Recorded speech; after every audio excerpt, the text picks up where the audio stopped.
बच्चों, कैसे हैं आप सब। आज हम पाठ 4 वाक्य को पढ़ेंगे और समझेंगे। आइए, ये है पाठ 4 वाक्य।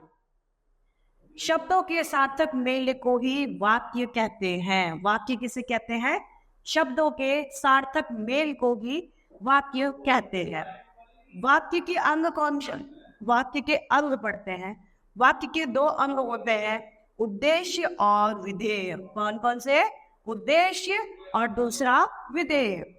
उद्देश्य, वाक्य में जिनके बारे में कोई बात कही जा रही है उसे उद्देश्य कहते हैं।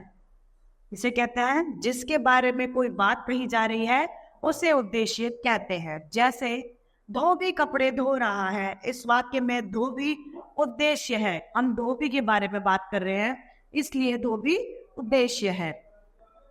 दूसरा विधेय, वाक्य में उद्देश्य के बारे में कुछ कहा जाता है तो उसे विधेय कहते हैं। जैसे धोबी कपड़े धो रहा है, इस वाक्य में धोबी के बारे में कपड़े धो रहा है, यह विधेय है। हम प्रत्येक वाक्य में 2 बातें देखते हैं।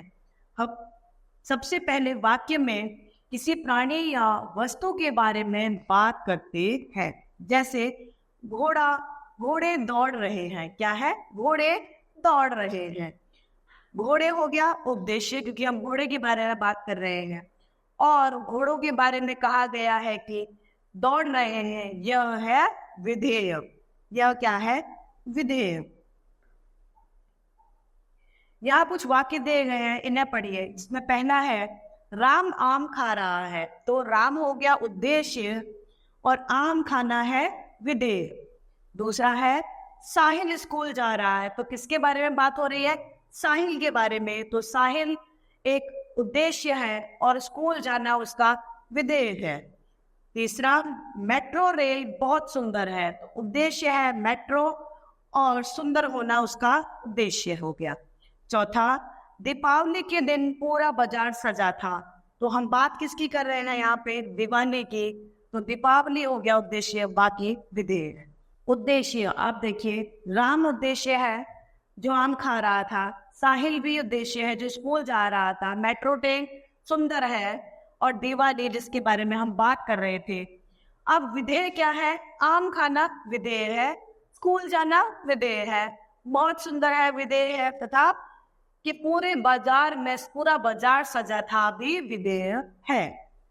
अब इस बात की कुछ महत्वपूर्ण बिंदु है, इन्हें हम देखते हैं। इसमें पहला है शब्दों का सार्थक मेल ही वाक्य कहलाता है।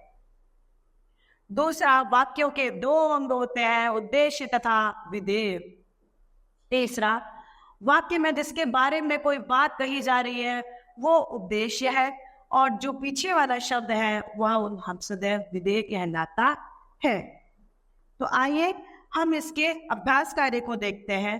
प्रश्न पहला है, सही उत्तर पर सही निशान लगाएं।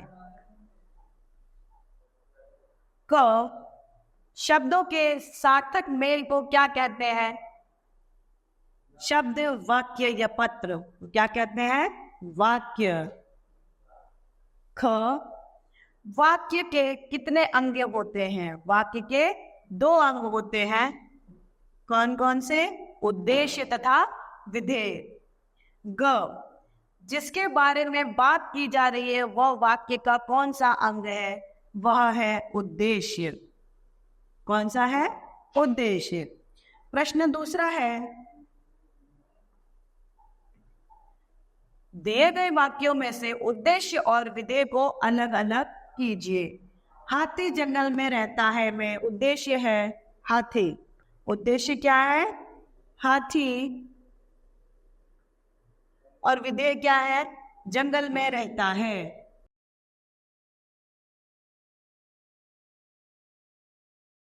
दूसरा है ख, सहवाग ने श्रीलंका की टीम की छुट्टी कर दी, तो उद्देश्य हो गया सहवाग। ग, बच्चा कमरे में सो रहा है, तो ग, बच्चा। विधेय हो गया कमरे में सो रहा है। इसमें नए श्रीलंका की टीम की छुट्टी कर दी। ये है विधेय पूरा, ठीक है। आम फलों का राजा है, तो आम हो गया उद्देश्य तथा फलों का राजा है विधेय। फलों का राजा है, ये हो गया विधेय। प्रश्न तीसरा क्या रहा है, दिए गए शब्दों के वाक्य बनाइए। प्रयोग करना है इनका और वाक्य बनाना है। उपवन, उपवन बहुत सुंदर है। छात्र, छात्र कक्षा में है। नृत्य, नृत्य एक कला है। घ विद्यालय का दृश्य मनोरम है।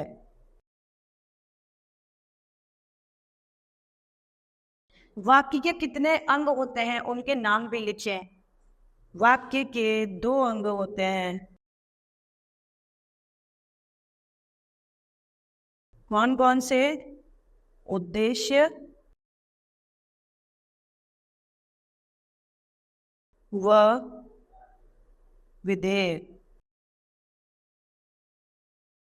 उद्देश्य और विधेय में क्या अंतर स्पष्ट है? उद्देश्य और विधेय में अंतर स्पष्ट कीजिए। उद्देश्य किसे कहते हैं?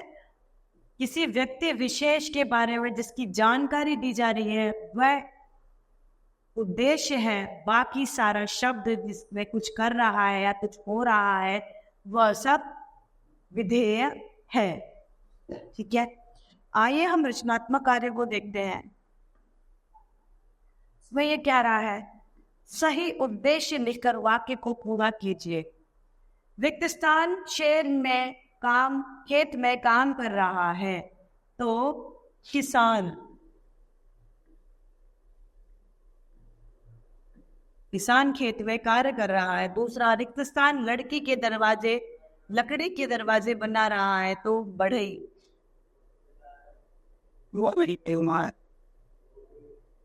ग, रिक्त स्थान, कक्षा में पढ़ रही है, पढ़ा रही है, अध्यापिका।